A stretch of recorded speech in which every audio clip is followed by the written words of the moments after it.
Bueno, gente, escuchen este explosivo audio donde la Procuraduría dice que es un falso juicio en contra de Álvaro Uribe. Escuchen estos explosivos audios.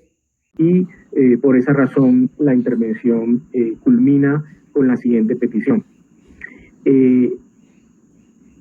Para el Ministerio Público debe accederse a la petición de la Fiscalía en la medida que para la correspondiente formulación de acusación los medios de prueba lícitos allegados a las foliaturas no permiten llegar al umbral de verdad que se exige para el referido acto procesal. Y por esa razón, el Tribunal Superior de Bogotá debe corregir el hierro y aceptar la petición de preclusión solicitada, deprecada en la decisión de primera instancia. En segundo lugar, el dolo exigible al determinador y por último, al estándar probatorio necesario para precluir. En referencia a la legalidad presentada por el delegado de la Fiscalía, en esta providencia se echa de menos la... Existen otras decisiones jurisdiccionales que se han referido particularmente a este asunto y que la juez de conocimiento resaltó en la solución de los problemas jurídicos abordados. Sin embargo, en el control jurisdiccional que se imprime a la petición de preclusión, el juez de conocimiento actúa autónomamente y en su decisión válidamente puede apartarse de lo dicho de otros escenarios procesales, pues así lo exige el artículo 230 de la Constitución Política y a su vez lo repite el artículo 5 de la Ley Estatutaria de Administración de Justicia. Finalmente, el último tema que examinará el Ministerio Público hace referencia al dolo exigible en el determinador. En cuanto a la posibilidad que el determinador actúe con dolo eventual, aunque es un supuesto aceptado doctrinalmente y además es un criterio acogido por la Honorable Sala de Casación Penal de la Corte Suprema de Justicia, el asunto no resulta de poca monta y se muestra complejo y la dogmática penal ofrece serios cuestionamientos, resultando un asunto controversial. En la sentencia con radicado 45.889/2018, la Corte Suprema de Justicia, citando a la tratadista Weslau Eda, sostiene lo siguiente, y abro comillas: en orden de verificar el dolo en el inductor y así valorar si hay o no una desviación en la ejecución que se haga decaer, la imputación del resultado, es fundamental definir caso a caso si aquel pudo representarse el exceso como probable. Se trata de establecer si en el actuar del determinador existe un reconocimiento ex ante del peligro que su inducción o instigación puede generar en un determinado bien jurídico y si ese riesgo además se realizó en el resultado. En esa verificación de cuáles resultados de la desviación son imputables al inductor, no solo entran en consideración criterios normativos como el bien jurídico, la dimensión antijurídica del comportamiento y el tipo de delito investigado, sino también aspectos fenomenológicos como la oportunidad para cometer el delito, el objeto material y las características concretas del ataque. En orden a determinar la existencia de este presupuesto esencial de la conducta típica,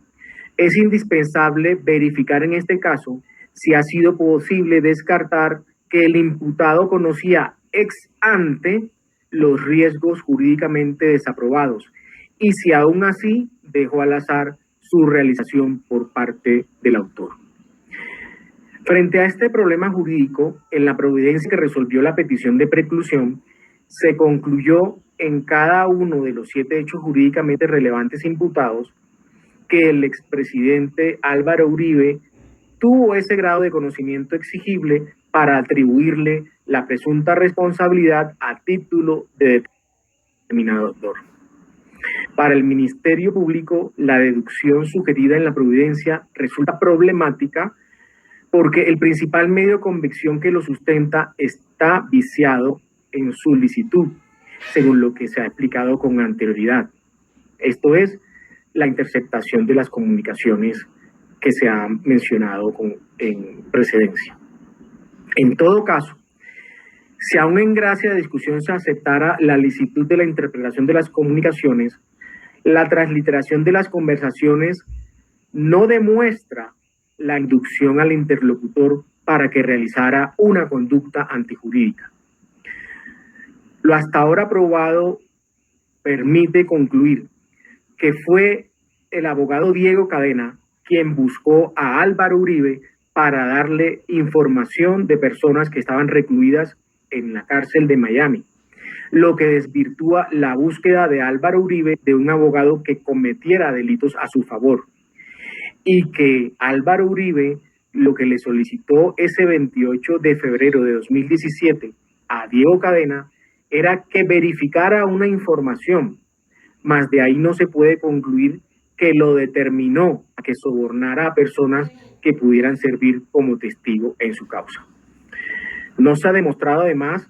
que Diego Cadena para febrero del 2017 tuviera antecedentes penales o disciplinarios, que estuviera siendo penalmente investigado,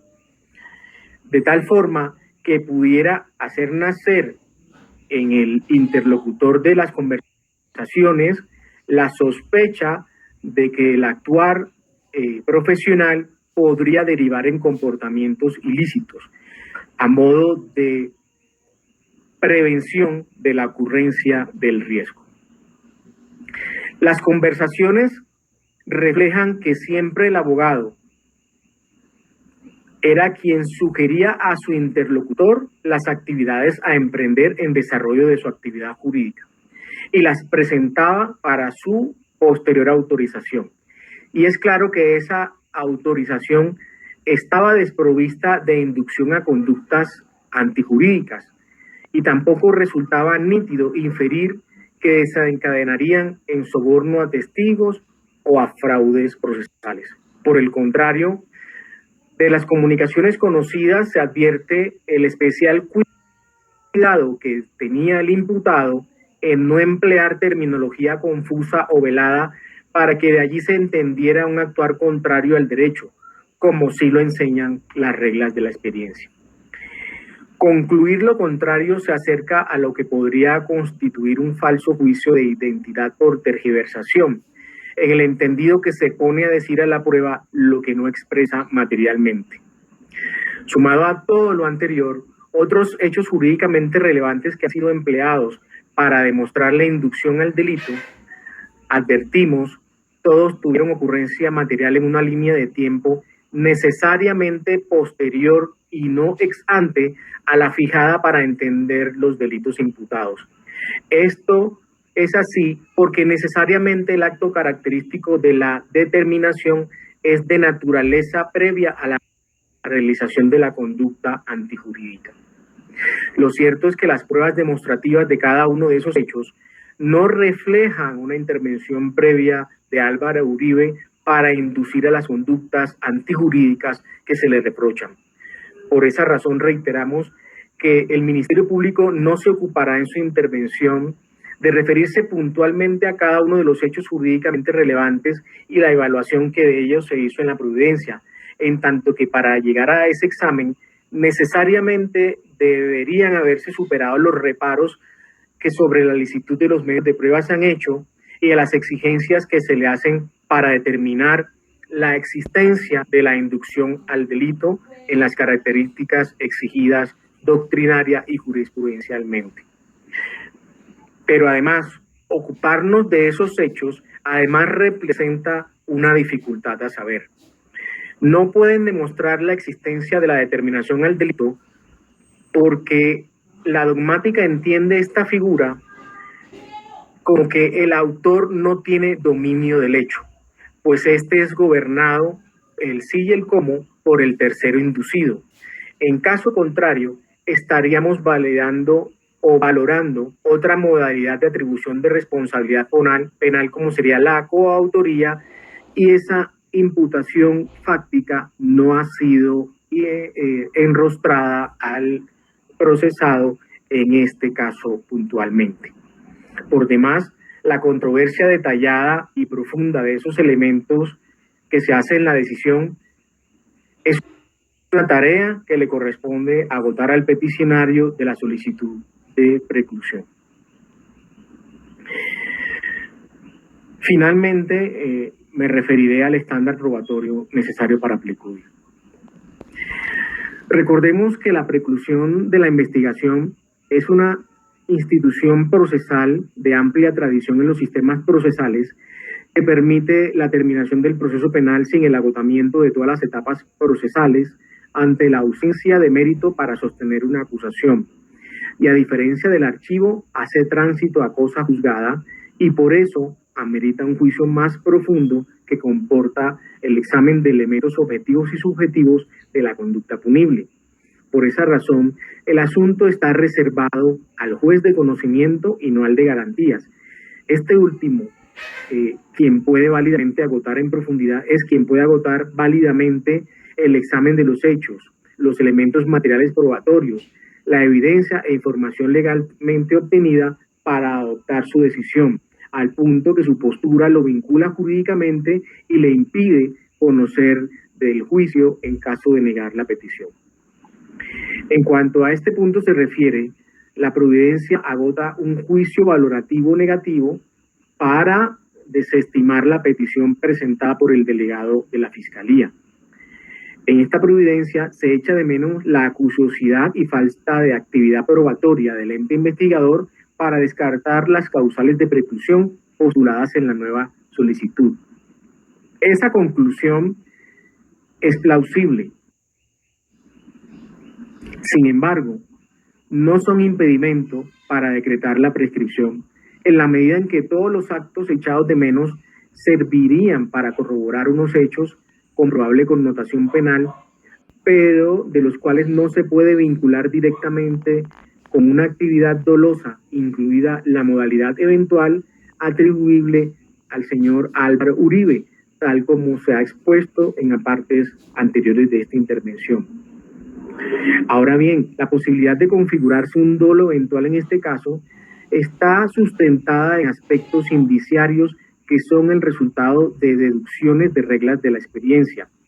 Aclárese que no por ello la providencia adolece de rigor y seriedad en su análisis. Debo reiterar que los argumentos son por demás juiciosos y acordes al ejercicio de la actividad jurisdiccional que está sujeta a aciertos y equivocaciones, de ahí la razón de ser de los recursos ordinarios que prevé la ley. En cuanto a las reglas de experiencia aplicada, la jurisprudencia ha fijado los siguientes parámetros, abro comillas, a la hora de construir un indicio, lo primero es contar con un hecho indicador debidamente probado, siendo necesario señalar cuáles son las pruebas del mismo y qué valor se les confiere. Ello por cuanto, si no se cuenta con pruebas del hecho indicador o existiendo no se les da credibilidad, obviamente que no puede darse por probado el hecho y por ende tampoco puede intentarse la construcción de ningún indicio. Probado el hecho indicador, el segundo paso es explicitar la regla de la experiencia de la que va a depender en buena medida el carácter o fuerza probatoria del indicio. Además, por cuanto la regla de la experiencia eventualmente usada puede ser falsa o tomada con un alcance diferente al que realmente tiene. Es indispensable expresarla como presupuesto de su contradicción y de esa forma garantizar adecuadamente el derecho a la defensa. Fijada la regla de la experiencia, el tercer paso será enunciar el hecho indicado, cuyo grado de asentimiento dependerá, se insiste, del alcance de la regla de la experiencia. Por último, ha de valorarse el hecho indicado en concreto y en conjunto con los demás medios probatorios en orden a concluir finalmente que se declarará aprobado. En relación con estas particularidades, el examen de los medios de prueba examinados a juicio del Ministerio Público no refleja el umbral necesario para encontrar un hecho indicador debidamente probado. En efecto, el hecho indicador, en este caso, se apoya probatoriamente en la conversación existente entre Álvaro Uribe y el abogado Diego Cadena. Y ya hemos presentado las dificultades que ofrece este medio de convicción para solicitud y además el falso juicio de identidad que se supone de la interpretación asumida en la providencia. Asimismo, los comportamientos enrostrados tanto por el abogado como por los otros particulares mencionados en este proceso en cada una de las descripciones de los 7 hechos jurídicamente relevantes imputados y censurables en todo caso, sean considerados hechos indicadores de que Uribe aprobó el riesgo jurídicamente aprobado, no es una premisa cierta que en todos los casos sea lo esperado. Esta es particularmente una imputación inusual en nuestra tradición jurídica y por eso debe tenerse especial cuidado al estudiar las reglas de la experiencia. La responsabilidad por el mando o pertenencia a un aparato organizado de poder permitiría pensar que los miembros de la agrupación no requieren de órdenes expresas para actuar, pero esa forma de autoría no ha sido presentada en este asunto ni en ninguna otra ocasión, y mucho menos ha sido planteada en la formulación de la imputación o en el acto de imputación que se entiende surtido en este caso. De ahí que se pueda concluir válidamente que la regla de la experiencia aplicable en este caso no resulta conforme a los presupuestos que jurisprudencialmente se han venido sosteniendo para partir de un hecho indicador que resulte debidamente probado,